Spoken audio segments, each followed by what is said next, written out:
യോഹന്നാൻ്റെ സുവിശേഷം 6-ാം അധ്യായം 65-ാമത്തെ വചനം ഇപ്രകാരം പറയുന്നു: എൻ്റെ പിതാവിനാൽ വരം ലഭിച്ചിട്ടല്ലാതെ ആരും എൻ്റെ അടുക്കിലേക്ക് വരുന്നില്ല. അപ്പോൾ ഒരു വ്യക്തിയുടെ ദൈവത്തിൻ്റെ അടുക്കിലേക്കുള്ള യാത്രയുടെ തുടക്കം തന്നെ ഒരു ദൈവ ആത്മാവിൻ്റെ പ്രേരണ വഴി ലഭിക്കുന്നതാണ്.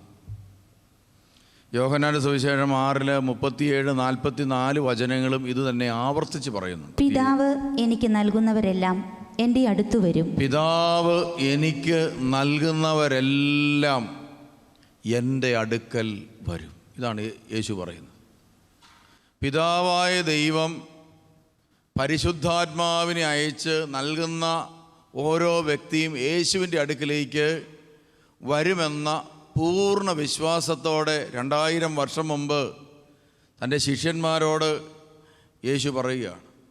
നമുക്കറിയാം, യേശു ക്രിസ്തു തൻ്റെ ശുശ്രൂഷയുമായിട്ട് ഒത്തിരിയേറെ ദൂരമൊന്നും യാത്ര ചെയ്തിട്ടില്ല.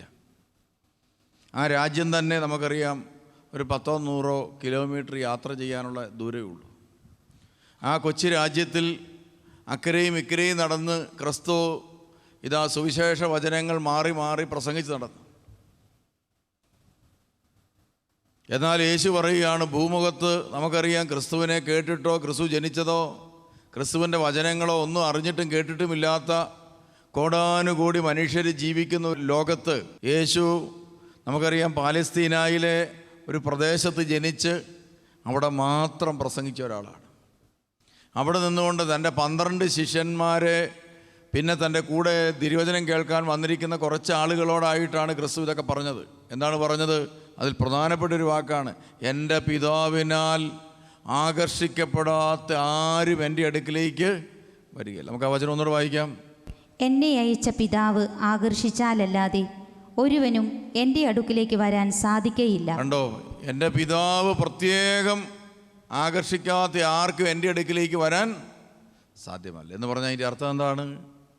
പരിശുദ്ധാത്മാവ് ആകർഷിച്ചവർക്ക് വരാൻ സാധിക്കും. അങ്ങനെയാണെങ്കിൽ ഇപ്പോൾ ഈ ധ്യാനത്തിൽ ഇരിക്കുന്നവർ, നമുക്കറിയാം ഇവിടെ വേറൊന്നും കിട്ടാനില്ല. യേശുവിനെ അല്ലാതെ വേറൊന്നും ഇവിടെ നമ്മൾ കൊടുക്കുന്നില്ല. വളരെ പരിമിതമായ സാഹചര്യത്തിൽ 5 ദിവസം കുത്തിയിരുന്ന് ദൈവവചനം കേൾക്കാൻ വന്നു എന്ന് പറഞ്ഞാൽ അതിൻ്റെ അർത്ഥം ദൈവത്തിൻ്റെ പരിശുദ്ധാത്മാവ് നിങ്ങളെ സ്നേഹത്തോടെ ആകർഷിച്ച് കൂട്ടിക്കൊണ്ടു വന്നില്ലെങ്കിൽ നിങ്ങൾക്കൊരിക്കലും വരാനാവില്ല. അപ്പോൾ തന്നെ നമ്മൾ തിരിച്ചറിയേണ്ട ഒരു കാര്യം, എൻ്റെ ഈ കസേരയിലുള്ള ഇരിപ്പിൻ്റെ പിന്നിൽ ഒരു ദൈവിക തെരഞ്ഞെടുപ്പ് എനിക്കുണ്ട് എന്ന് ഓരോരുത്തരും തിരിച്ചറിയണം. ഇവിടെ ഇരിക്കുന്ന ഓരോ വ്യക്തിയുടെയും ജീവിതത്തിൽ ഒരു തെരഞ്ഞെടുപ്പ് തീർച്ചയായിട്ടും ഉണ്ട്. ഒരു വിളി തീർച്ചയായിട്ടും ഓരോ വ്യക്തിക്കും ദൈവം നൽകിയിട്ടുണ്ട്. ഇനി 44-ാമത്തെ വചനം നമുക്കൊന്ന് വായിക്കാം. എന്നെ അയച്ച പിതാവ് ആകർഷിച്ചാലല്ലാതെ ഒരുവനും എൻ്റെ അടുക്കിലേക്ക് വരാൻ സാധിക്കയില്ല. അപ്പോൾ പിതാവായ ദൈവത്തിൻ്റെ പ്രത്യേക ഒരു ആകർഷണത്തിൽ മാത്രമേ ഒരു വ്യക്തി കടന്നു വരത്തുള്ളൂ. 65-ാമത്തെ വചനം നമുക്ക് വായിക്കാം. ഇതുകൊണ്ടാണ് പിതാവിൽ നിന്ന് വരം ലഭിച്ചാലല്ലാതെ എൻ്റെ അടുക്കിലേക്ക് വരാൻ ആർക്കും സാധിക്കുകയില്ല. ഒരു പ്രത്യേക ദൈവിക വരം കിട്ടിയവർക്ക് മാത്രമേ യേശുവിൻ്റെ അടുക്കിലേക്ക് വരാൻ സാധിക്കൂ, യേശുവിനെ വിശ്വസിക്കാൻ സാധിക്കൂ. യേശു ഇത് പറയുന്ന പശ്ചാത്തലം, പ്രിയമുള്ളവരെ, യേശു ക്രിസ്തു യോഹന്നാന്റെ സുവിശേഷം 6-ാം അധ്യായം എന്ന് പറയുന്ന 1 മുതൽ 15 വരെയുള്ള വാക്യം നമ്മൾ വായിക്കുമ്പോൾ കാണുന്നത് യേശു ക്രിസ്തു അപ്പം വർദ്ധിപ്പിക്കുന്ന ഭാഗമാണ്. അപ്പോൾ അപ്പം വർദ്ധിപ്പിച്ച് തിന്ന ജനം യേശു ക്രിസ്തുവിനോട് വലിയ താല്പര്യമായി. അവർ പറഞ്ഞ്, ഈ പുള്ളിക്കാരനെ നമുക്ക് പിടിച്ചൊരു രാജാവാക്കുകയാണെങ്കിൽ എല്ലാ ദിവസവും അപ്പത്തിൻ്റെ കാര്യത്തിൽ ഇനി ഒരു പ്രശ്നം ഉണ്ടാകുകയില്ല. അതുകൊണ്ട് എന്നും നമുക്കിങ്ങനെ പ്രയാസം വരുമ്പോൾ ഇങ്ങനെ യേശു ക്രിസ്തു കുറച്ച് അപ്പം എടുത്ത് വാഴ്ത്തും, നമുക്ക് വീണ്ടും വീണ്ടും ഉണ്ടാക്കി തരും. അങ്ങനെ യേശുവിനെ രാജാവാക്കാൻ വേണ്ടി അവർ പിടിച്ചുകൊണ്ട് പോകാൻ ഭാവിച്ചെന്നവർ. അങ്ങനെയാണ് അവസാനത്തെ വാക്യത്തിൽ എഴുതിയിരിക്കുന്നത്, പിടിച്ചുകൊണ്ട് പോകാൻ ഭാവിച്ചു. ഉടനെ യേശു ക്രിസ്തു അവിടുന്ന് പെട്ടെന്ന് രക്ഷപ്പെട്ടു. എന്നിട്ട് അവൻ ആരും അറിയാതെ, ജനക്കൂട്ടമൊന്നും അറിയാതെ അവൻ അക്കരയ്ക്ക് പോയി. അക്കരെ ചെന്നപ്പോൾ എന്ത് ചെയ്തു? ഇക്കരെ നിന്നിരുന്ന ജനമെല്ലാം കൂടെ പിറ്റേ ദിവസമായപ്പോൾ ഈ അത്ഭുതം കണ്ട ജനം യേശുവിനെ തിരക്കി വീണ്ടും യേശുവിൻ്റെ പുറകെ പോയി.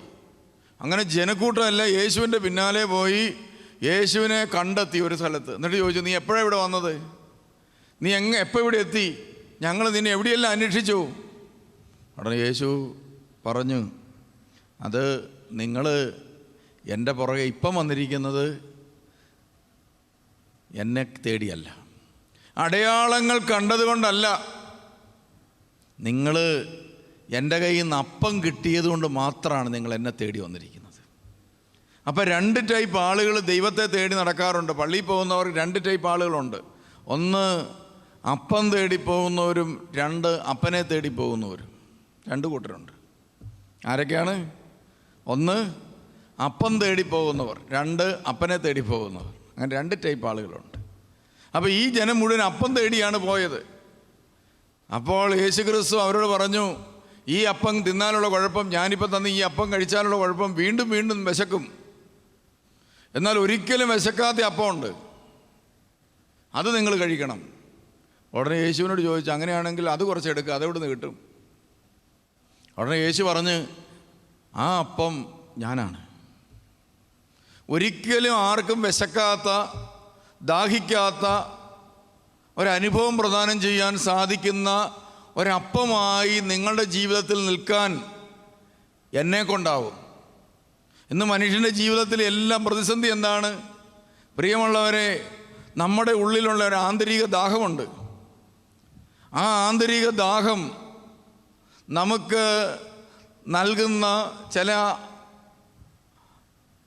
പ്രേരണകളുണ്ട്. നമ്മുടെ ഉള്ളിലൊരു ആന്തരിക ശൂന്യതയുണ്ട്, അതാണ് ഒരു ദാഹം ഉണ്ടാക്കുന്നത്. ആ ദാഹം നമുക്ക് നൽകുന്ന ചില പ്രേരണകളുണ്ട്. ആ ദാഹം എങ്ങനെയെങ്കിലും തീർക്കണം. ആ ദാഹം തീർക്കാൻ വേണ്ടി മനുഷ്യർ അതാത് കാലത്ത് അവരവരുടെ പ്രായത്തിൻ്റെയും അവരവരുടെ ജീവിത സാഹചര്യത്തിൻ്റെയൊക്കെ പ്രത്യേകതകൾ കൊണ്ട് ഈ ദാഹം ഉള്ളിൽ കയറിക്കുമ്പോൾ പലതിൻ്റെയും പിന്നാലെ പോകാറുണ്ട്. ഓരോരോ ദാഹമാണ്. അതെന്താണെന്നറിയോ? ഒരു ആന്തരിക ശൂന്യത മനുഷ്യൻ്റെ ഉള്ളിലുണ്ട്. ആ ആന്തരിക ശൂന്യത ഉണ്ടാകാൻ കാരണം ദൈവവുമായിട്ടുള്ള മനുഷ്യൻ്റെ ബന്ധം തകർന്നതാണ്. അതാണ് ആന്തരിക ശൂന്യത. ദൈവബന്ധം തകർന്ന മനുഷ്യന് എപ്പോഴും ഒരാന്തരിക ശൂന്യത കാണും. ആ ആന്തരിക ശൂന്യതയുള്ള മനുഷ്യൻ എപ്പോഴും എന്ത് ചെയ്യും? ആ ഒരു പ്രത്യേക ദാഹം അവനിലുണ്ടാകും. അത് വളർന്നിട്ട് ചിലരിൽ മദ്യത്തോടുള്ള ആസക്തിയായിട്ട് മാറും, മദ്യപാനായിട്ട് മാറും. അവരോർക്കും എനിക്കൊരു സമാധാനവും കിട്ടുന്നില്ല, ഒരു സന്തോഷവും കിട്ടുന്നില്ല, 2 അടിച്ചാൽ കിട്ടുമായിരിക്കും. ഒരു ദിവസം കള്ളടിക്കുന്നവൻ എന്ത് ചെയ്യും? പിറ്റേ ദിവസം ആകുമ്പോഴത്തേന് അവന് ഇതിൻ്റെ ഇരട്ടി അടിക്കാനായിട്ട് ആഗ്രഹം വരും. ഒരു ഗ്ലാസ് കള്ള് കുടിച്ചവന്, അല്ലെങ്കിൽ ഒരു ഗ്ലാസ്സിനകത്ത് ലിക്കർ എന്തെങ്കിലും മേടിച്ച് കഴിച്ചവന്, അവൻ അതുകൊണ്ട് ദാഹം തീരത്തില്ല.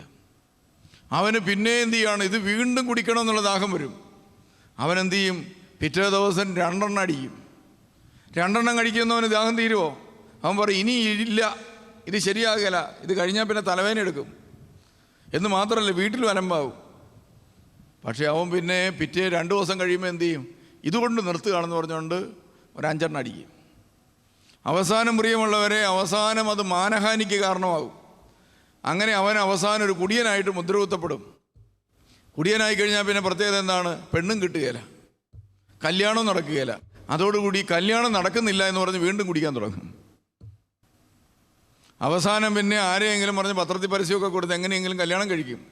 കല്യാണം കഴിച്ചു കഴിയുമ്പോൾ എന്നാ സംഭവിക്കുന്നത്? പ്രിയമുള്ളവരെ, ഭാര്യയ്ക്ക് സൗന്ദര്യമില്ലെന്ന് പറഞ്ഞ് വീണ്ടും കുടിക്കാൻ തുടങ്ങും. പിന്നെ അമ്മായിയമ്മ ഇഷ്ടപ്പെട്ടില്ലെന്ന് പറഞ്ഞ് വീണ്ടും കുടിക്കും. അങ്ങനെ അവൻ കുടിച്ച് അവസാനം ചാകാൻ കിടന്നാലും അവൻ്റെ ദാഹം തീരുകയില്ല. മരിക്കാൻ കിടക്കുമ്പോഴും അവൻ പറയും, എനിക്ക് ഒരു തുള്ളി മദ്യം കിട്ടിയിരുന്നെങ്കിൽ. ഇവിടെ ഞാൻ ഓർക്കുകയാണ്, ഒരു രോഗിയെ കൊണ്ടുവന്നു. ജീവിതകാലം മുഴുവനും മദ്യപിച്ച് വഴക്കുണ്ടാക്കി നടന്ന ഒരു മനുഷ്യൻ അവസാനം തളർന്നുപോയി. എല്ലാ വഷളത്തലങ്ങളും അയാളുടെ കയ്യിലുണ്ടായിരുന്നു. അങ്ങനെ അയാൾ അവസാനം തളർന്ന് കിടന്നിട്ട് വീട്ടിൽ കിടന്നുകൊണ്ട്, തളർന്ന് കിടന്നെങ്കിലും വീട്ടിൽ കിടന്ന് വഴക്കും ബഹളമൊക്കെ ആയി അവസാനം വീട്ടുകാർ മടുത്ത്. അങ്ങനെ ഇരിക്കെ ഒരച്ഛൻ പറഞ്ഞ്, ഇയാളെ ഇവിടെ ഒന്ന് പാർപ്പിക്കാൻ പറ്റുമോ? അങ്ങനെ ഞങ്ങൾ ഇവിടെ കൊണ്ടുവന്നു. പ്രിയമുള്ളവരെ, ഇവിടെ കൊണ്ടുവന്ന് കിടക്കുന്നെങ്കിലും പുള്ളി കള്ളു കുടിക്കുന്നില്ല, ബീഡി വലിക്കുന്നില്ല, ഒരു സാധനം കിട്ടാൻ വഴിയില്ല ഇവിടുന്ന്. എങ്കിലും എന്താണ്? പുള്ളിയുടെ ഉള്ളിലെ ദാഹം തീരാത്തതുകൊണ്ട് പുള്ളി ഇവിടെ കിടന്ന് വലിയ വലിയ പ്രശ്നങ്ങൾ സൃഷ്ടിക്കാൻ തുടങ്ങി. പുള്ളി അടുത്ത് കിടക്കുന്ന രോഗികളോടെല്ലാം എന്ത് ചെയ്യാണ്? പ്രശ്നങ്ങൾ സൃഷ്ടിക്കാൻ തുടങ്ങി. പ്രിയമുള്ളവരെ, ഒരു തരത്തിലും ആ വ്യക്തിയെ നമുക്ക് വഹിക്കാൻ മേലാത്ത അവസ്ഥ വന്നു. അവസാനം ഞങ്ങൾ പറഞ്ഞ് ഇത് വലിയൊരു പ്രതിസന്ധിയിലായിരിക്കുകയാണ്. പാവപ്പെട്ട നേഴ്സുമാർക്ക് അവിടെ ജീവിക്കാൻ മേലാത്ത അവസ്ഥ കണ്ടോ. ഒരു മനുഷ്യൻ്റെ ഉള്ളിലെ ദാഹം അയാൾ മരിക്കാൻ കടന്നിട്ട് പോലും, മരണക്കടക്കയിൽ എത്തിയിട്ട് പോലും എഴുന്നേറ്റ് നടക്കാൻ അയാളുടെ പ്രശ്നം തീരുന്നില്ല. അതുകൊണ്ട് പ്രിയമുള്ളവർ, അങ്ങനെ മദ്യപാനത്തിൻ്റെ പിന്നാലെ പോകുന്നവരുണ്ട്.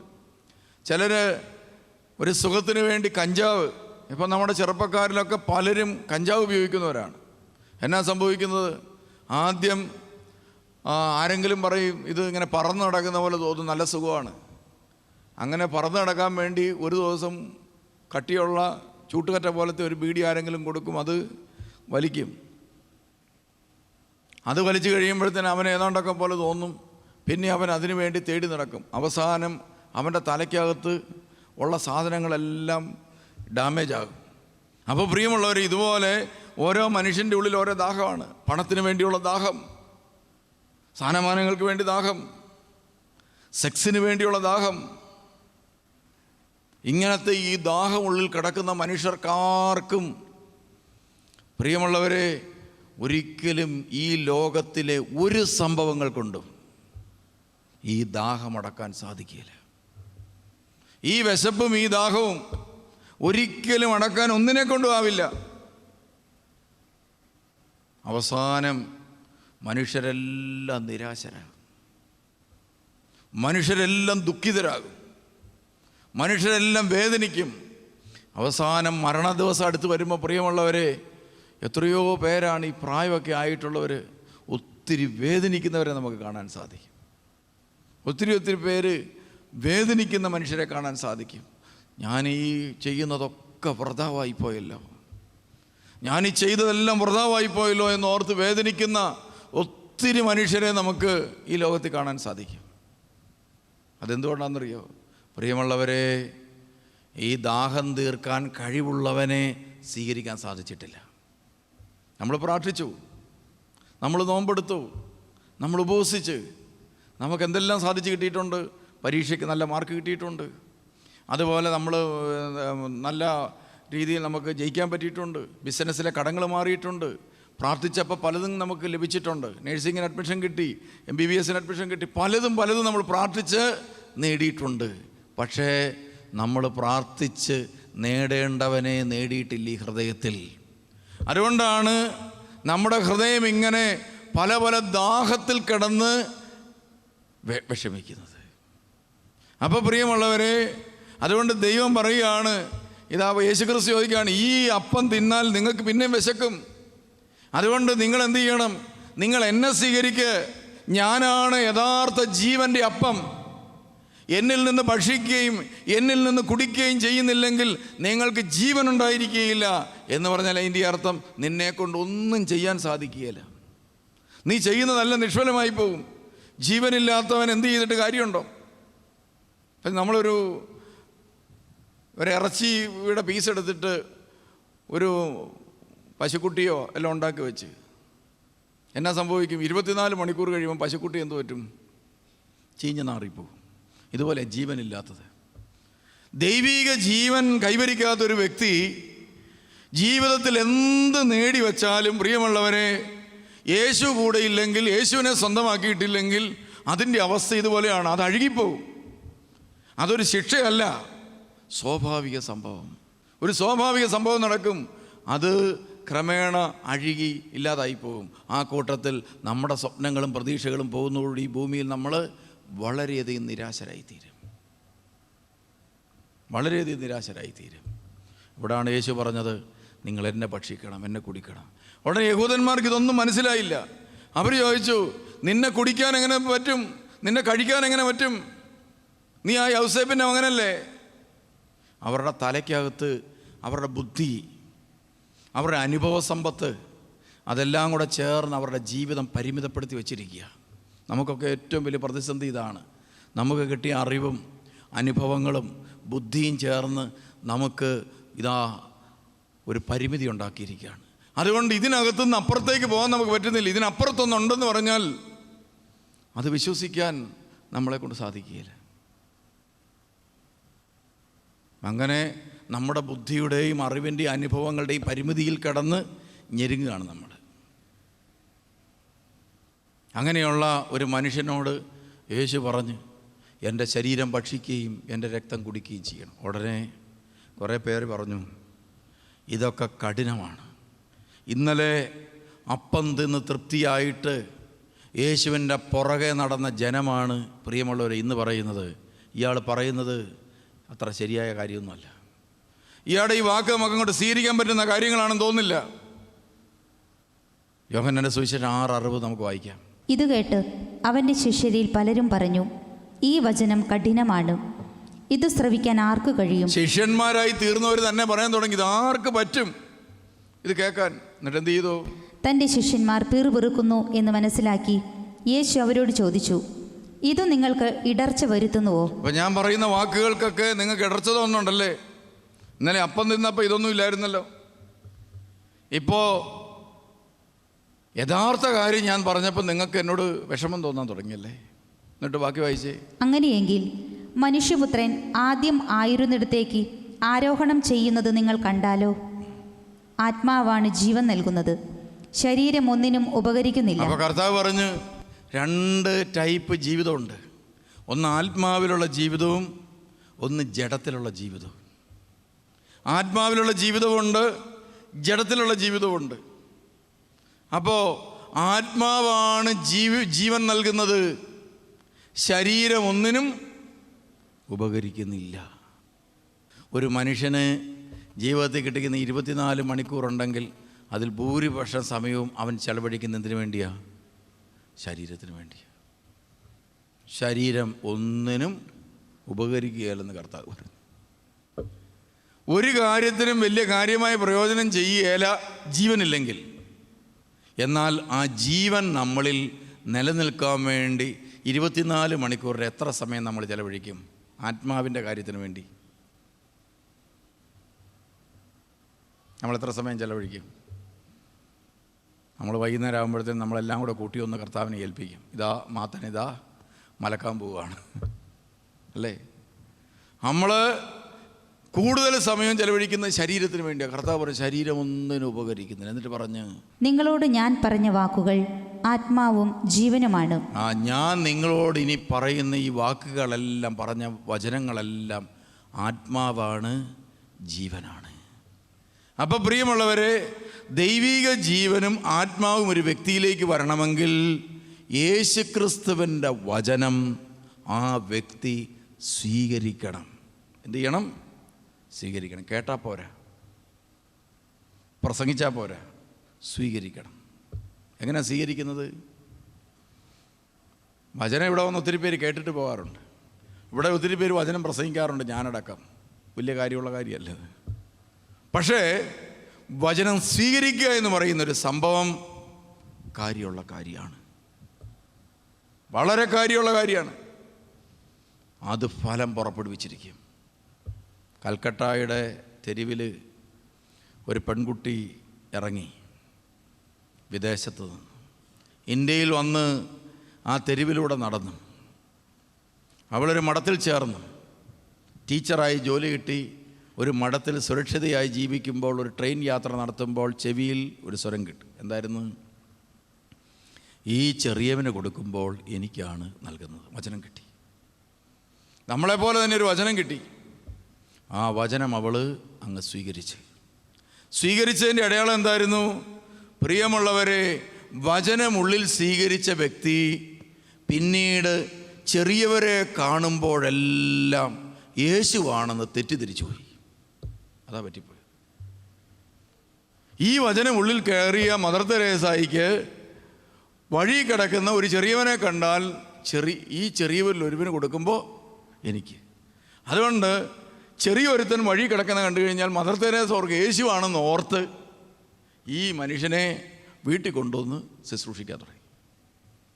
ആ ആൾ കുറച്ചാൾ കഴിയുമ്പോഴത്തേനും ശുശ്രൂഷ ചെയ്ത് കുറച്ചാൾ കഴിയുമ്പോൾ പുള്ളി മരിച്ചു കഴിയുമ്പോഴാണ് ഉയർത്തെഴുന്നേക്കൊന്നും അന്നേരം പറഞ്ഞത് ഈ പുള്ളി യേശു അല്ലായിരുന്നു.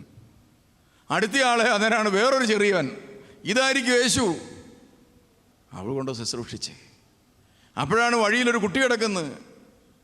എവിടെയോ വ്യഭിചാരത്തിൽ ഇതാ ജനിച്ച കുഞ്ഞ്, ആ കുഞ്ഞിനെ ഇതാ ഉണ്ണിയേശുവാണെന്ന് വിചാരിച്ച് അവൾ മാറോടണച്ച് വളർത്തി വലുതാക്കി. അങ്ങനെ പ്രിയമുള്ളവരെ, ക്രമേണ അവൾ ഒത്തിരി ശുശ്രൂഷകൾ ചെയ്തുകൊണ്ടിരുന്നു, ഒത്തിരിയേറെ ശുശ്രൂഷകൾ ചെയ്തുകൊണ്ടിരുന്നു.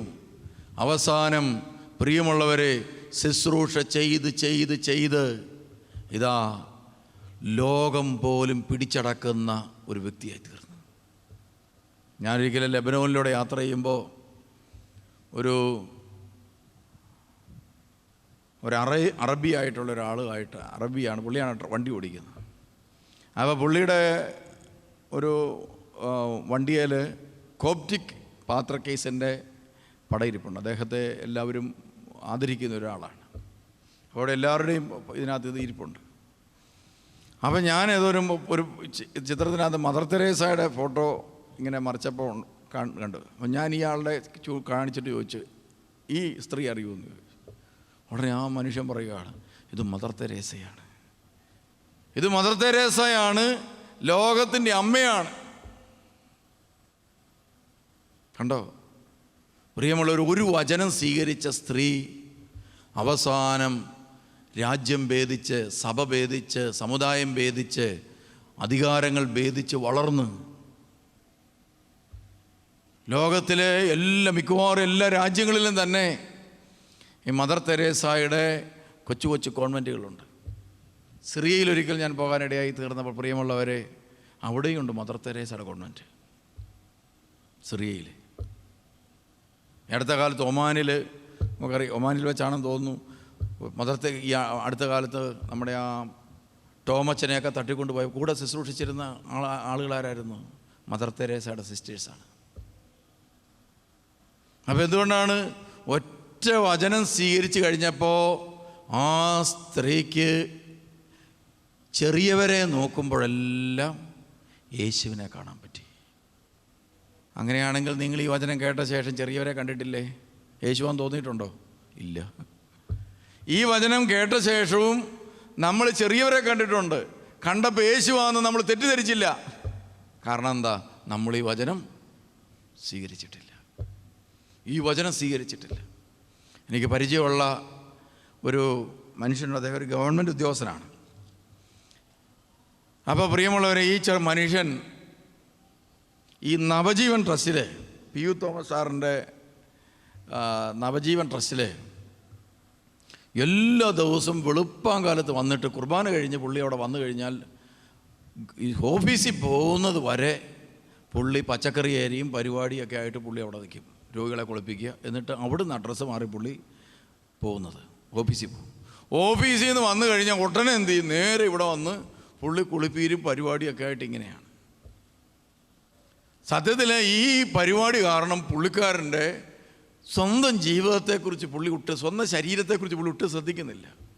അങ്ങനെ മുടിയെല്ലാം വളർത്തി, അതൊന്നും മുടിയൊന്നും കറക്റ്റായിട്ട് വെട്ടുന്നില്ല. അപ്പം ഞങ്ങൾ ചെറുപ്പക്കാരെന്ന് ഞാനന്ന് അച്ഛനൊന്നും ആയിട്ടില്ല. ഞാനും അന്ന് നവജീവൻ ട്രസ്റ്റിലൊക്കെ പോയി ശുശ്രൂഷ ചെയ്യുന്ന കാലമാണ്. എന്ന് മാത്രമല്ല, പല ധ്യാന ശുശ്രൂഷകളും ധ്യാന പരിപാടികൾക്കൊക്കെ ഈ ചെറുപ്പക്കാരന് ഈ മനുഷ്യനെ ഞങ്ങൾ കണ്ടെത്താറുണ്ട്, പലയിടത്തും കണ്ടുമുട്ടാറുണ്ട്. അപ്പം നോക്കും പ്രിയമുള്ളവരെ, ഈ പുള്ളിക്കാരൻ്റെ ഷെയ്പ്പും രൂപവും ഡ്രസ്സിങ്ങും എല്ലാം കൂടെ കണ്ടു കഴിഞ്ഞാൽ ഒരുമാതിരി നവജീവൻ ഡ്രസ്സിൽ ഒരു മാനസിക രോഗിയുടെ ഷെയ്പ്പിലായിട്ടുണ്ട്. അപ്പോൾ എൻ്റെ കൂടെയുള്ള ഒരാൾ ഞങ്ങൾ ഇങ്ങനെ കൂടിയിരുന്നപ്പോൾ ചർച്ച ചെയ്ത്, ഈ പുള്ളിക്കാരൻ ഇങ്ങനെ മാനസിക രോഗികളുടെ ഇടയിൽ കിടന്നുകൊണ്ട് ഇതുപോലെ ശുശ്രൂഷിച്ചാൽ കുറച്ച് നാളൊന്ന് മാറി നിൽക്കാൻ പറയുന്നത് നല്ലതാണ്. അല്ലെങ്കിൽ ചിലപ്പോൾ പുള്ളി എന്തായിരിക്കും അങ്ങനെ ഓരോരുത്തരുടെ കൂടെ കിടന്ന് അങ്ങനെ ആയിപ്പോയെങ്കിലോ. അതുകൊണ്ട് ഈ ആൾക്ക് നമുക്ക് ഒരു ചെറിയ ഉപദേശം കൊടുക്കാം. അങ്ങനെ ഈ ചെറുപ്പക്കാരൻ ചെന്ന് അദ്ദേഹത്തോട് പറഞ്ഞു, ചേട്ടാ ഒരു ഉപദേശം ഞങ്ങൾക്ക് പറയാനുണ്ട്, ആത്മീയ ഉപദേശമാണ്. ചേട്ടൻ കുറച്ച് നാളത്തേക്കിന് ഈ മാനസിക രോഗികളുടെ ഇടയിൽ നിന്ന് മാറി നിൽക്കണമെന്ന് പറഞ്ഞു. കുറച്ച് നാളൊന്ന് മാറി നിൽക്കാൻ പറഞ്ഞു. ഉടനെ ഈ ചേട്ടൻ അങ്ങ് ഭയങ്കരമായിട്ട് ദേഷ്യപ്പെട്ടില്ല എന്ന് പറഞ്ഞാൽ ഭയങ്കരമായിട്ട് വിഷമായി. അദ്ദേഹം പറഞ്ഞു, ഞാൻ മാറത്തില്ല, ഞാൻ നിർത്തുകയില്ലെന്ന് പറഞ്ഞത്, മരിക്കുന്നത് വരെ നിർത്തുകയായിരുന്നു. അപ്പോൾ ചോദിച്ചു, അതെന്താന്ന് ചോദിച്ചു. അങ്ങനെ പറഞ്ഞ്, ഞാൻ ക്യാൻസർ രോഗിയായിട്ട് മെഡിക്കൽ കോളേജ് ആശുപത്രി കിടക്കുക. അപ്പോൾ എൻ്റെ ട്രീറ്റ്മെൻറ്റൊക്കെ നടന്ന് എനിക്കിങ്ങനെ രോഗമൊക്കെ മാറി ഇങ്ങനെ വരികയാണ്. എല്ലാ ദിവസവും തന്നെ ഈ പി യു തോമസ് എന്ന് പറയുന്ന മനുഷ്യൻ എന്നെ കാണാൻ വരും. എനിക്ക് ആശ്വാസമൊക്കെ പറഞ്ഞ് കയ്യിലൊക്കെ പിടിക്കും, അങ്ങനെയൊക്കെ പ്രാർത്ഥിക്കുകയൊക്കെ ചെയ്തിട്ട് പോകും. അങ്ങനെ എൻ്റെ അസുഖമൊക്കെ മാറി ഞാൻ ഡിസ്ചാർജ് ആകുന്ന അന്ന് തോമസ് സാറ് വന്നിട്ട് കയ്യിലൊക്കെ പിടിച്ചിട്ട് പറഞ്ഞു, സഹോദര, ഡിസ്ചാർജ് ആയി പോകുന്നതിന് മുമ്പ് ഇന്ന വാർഡിൽ ഒരു കാല് മേലാത്ത, കാല് മുറിച്ച് കളഞ്ഞിരിക്കുന്ന ഒരു രോഗി കിടപ്പുണ്ട്. ആ വ്യക്തിയെ ഒന്ന് പോയി കണ്ട് ഒന്ന് ആശ്വസിപ്പിച്ച് എന്തെങ്കിലുമൊക്കെ ഒരു ചെറിയ ശുശ്രൂഷ ചെയ്ത് ആവശ്യമൊക്കെ ചെയ്ത് കൊടുത്തിട്ട് വേണം പോകാൻ. അങ്ങനെ ഈ മനുഷ്യൻ, പ്രിയമുള്ളവരെ, നേരെ വാർഡ് തപ്പി ചെന്ന് ഈ ആളെ കണ്ടെത്തി. കാലൊക്കെ മുറിച്ചൊരു മനുഷ്യൻ ഇങ്ങനെ കിടക്കുകയാണ്. അവിടെ കണ്ടെത്തി കഴിഞ്ഞപ്പോൾ ഓരോ ദിവസവും പി യു തോമസ് സാർ ഇങ്ങനെ ഓരോരുത്തരെ പറഞ്ഞ് ഇതുപോലെ ഓരോരുത്തരുടെ അടുത്ത് വിടാറുണ്ട്. അവരാണ് വന്നിട്ട് എന്ത് ചെയ്യുന്നത്, ഈ വ്യക്തികളെ കുളിപ്പിക്കുകയും, ആരുമില്ല പുള്ളിയുടെ കൂടെ. അപ്പോൾ ഓരോരുത്തരെ വിട്ട് കഴിയുമ്പോഴത്തേനും അവർ ചോദിക്കും, എന്നെ ഒന്ന് കുളിപ്പിക്കാവോ, എന്നെ ടോയ്ലറ്റിൽ കൊണ്ടുപോകാവോ എന്നൊക്കെ ചോദിക്കും. അപ്പോൾ നമ്മൾ വീൽ ചെയറൊക്കെ എടുത്തുകൊണ്ട് വന്ന് കയറ്റി കൊണ്ടുപോകണം. അങ്ങനെ ഒക്കെ മനസ്സുണ്ടെങ്കിൽ 10 പേരെ പറഞ്ഞു വിടുമ്പോൾ ഒരാളെങ്കിലും ചെയ്താൽ അത്രേ ആയില്ലേ. അങ്ങനെ ഈ പുള്ളി അങ്ങോട്ട് പറഞ്ഞു വിട്ടു. ആ രോഗിയുടെ അടുത്ത് ചെന്ന് കഴിഞ്ഞപ്പോൾ, പ്രിയമുള്ളവരെ, അയാൾ കാല് മുറിച്ചൊക്കെ ഇങ്ങനെ കിടക്കുക. ഉടനെ ചോദിച്ചു, ഈ മനുഷ്യൻ ചെന്ന് കഴിഞ്ഞ് ഇങ്ങനെ വർത്തമാനമൊക്കെ പറഞ്ഞു, പേരൊക്കെ ചോദിച്ചു കഴിഞ്ഞ് പറഞ്ഞു, ആരും ഇല്ലേ കൂടെ? പറഞ്ഞു, എൻ്റെ കൂടെ ആരുമില്ല. പോകാറായപ്പോൾ ആ മനുഷ്യൻ ചോദിച്ചു, എന്നെ ഒന്ന് ടോയ്ലറ്റിൽ കൊണ്ടുപോയി ഒന്ന് കുളിപ്പിക്കാവോ? അതിനെ കുളിപ്പിക്കാമല്ലോ. അങ്ങനെ പുള്ളി പോയി ഒരു വീൽ ചെയറൊക്കെ സംഘടിപ്പിച്ച് പുള്ളി ഈ മനുഷ്യനെ പൊക്കിയെടുത്ത് വീൽ ചെയറിൽ ഇരുത്തിയിട്ട് മെഡിക്കൽ കോളേജിലെ ബാത്റൂം എന്നൊക്കെ പറഞ്ഞാൽ, ടോയ്ലറ്റ് എന്നൊക്കെ പറഞ്ഞു കഴിഞ്ഞാൽ, പ്രിയമുള്ളവരെ, അതിൻ്റെ പരിസരത്തോട്ട് നമുക്ക് പോകേണ്ട ആവശ്യമില്ല. അതിന് മുമ്പേ തലയിറങ്ങി വീഴും. അത്ര സംഭവമാണ്. ഇപ്പം എങ്ങനെയാണെന്ന് എനിക്ക് അറിഞ്ഞുകൂടാ, പണ്ടങ്ങനെയായിരുന്നു. ഈ മനുഷ്യനെന്ത് ഈ പ്രിയമുള്ളവർ തള്ളിക്കൊണ്ട കുട്ടിയെന്ന് ചെന്ന് കഴിഞ്ഞ് ഈ മണമെല്ലാം സഹിക്കാൻ വയ്യാതെ പുള്ളി എന്ത് ചെയ്ത്, പ്രിയമുള്ളവർ, ഈ വണ്ടി അവിടെ ഇട്ടിട്ട് ഈ മനുഷ്യനെ ആയിട്ട് ടോയ്ലറ്റിൻ്റെ അവിടെ പതുക്കെ ഇട്ടിട്ട് ഈ പുള്ളി പതുക്കെ മൂക്കും പൊത്തി തിരിച്ചങ്ങ് നടന്ന്. പുള്ളി തിരിച്ച് നടന്ന് ആ സ്ഥലം വിട്ടപ്പോൾ പുള്ളി സ്പീഡിൽ അങ്ങ് നടന്നുപോയി രക്ഷപ്പെടാൻ വേണ്ടി. സ്പീഡിൽ നടന്നു പോകുന്ന ഇടയ്ക്ക് പുള്ളി അറിയാതെ തിരിഞ്ഞ് ഈ മനുഷ്യനെ നോക്കി. ആ മനുഷ്യനെ നോക്കിയപ്പോൾ കണ്ടതെന്നാന്നൊരു, പ്രിയമുള്ളവർ, ആ വീൽ ചെയറിൽ കാല് മുറിഞ്ഞവനായി യേശു ക്രിസ്തു ഇവനെ നോക്കിക്കൊണ്ട് ഇങ്ങനെ ഇരിക്കുന്നു. പ്രിയമുള്ളവർ, ആ മനുഷ്യൻ അവിടെ നിന്ന് തിരിഞ്ഞൊരൊറ്റ ഓട്ടം ഓടി. എന്നിട്ട് ഇങ്ങോട്ട് വന്നിട്ട് ഈ മനുഷ്യനെ അങ്ങോട്ട് പെട്ടെന്ന് ഓടി വന്നു. അയാളൊന്നും അറിയുന്നില്ല അവിടെ ഇരിക്കുക. ഇങ്ങനെ അങ്ങോട്ട് വെള്ളമെല്ലാം എടുത്ത് കുളിപ്പിച്ച് കഴുകി വൃത്തിയാക്കി അങ്ങേരെ കോരിയെടുത്ത് കട്ടിലേ കടത്തിയിട്ട് നോക്കിക്കഴിഞ്ഞപ്പോൾ, പ്രിയമുള്ളവരെ, ആ മനുഷ്യൻ ചോദിച്ചു, എന്നാ പറ്റിയെന്ന് ചോദിച്ചു. എന്ത് പറ്റി? അപ്പോൾ ഒന്നുമില്ലെന്ന് പറഞ്ഞു. അയാൾ പറഞ്ഞ്, എനിക്ക് മനസ്സിലായി ഈ ചെറിയവനിൽ കൊടുക്കുന്നത് യേശുവിന് തന്നെയാണ്. അവൻ പറഞ്ഞ്, ഞാൻ ഈ സ്ഥാപനം വിട്ടുപോകില്ല, കാരണം ഈ മാനസിക രോഗികളെല്ലാം യേശുവാണ്, ഇവരെല്ലാം യേശു ക്രിസ്തുവാണ്. ഞാനതുകൊണ്ട് ഈ സ്ഥാപനം വിട്ടുപോകില്ല. കണ്ട, ഇതാണ് വചനം സ്വീകരിക്കുക എന്ന് പറയുന്നത്.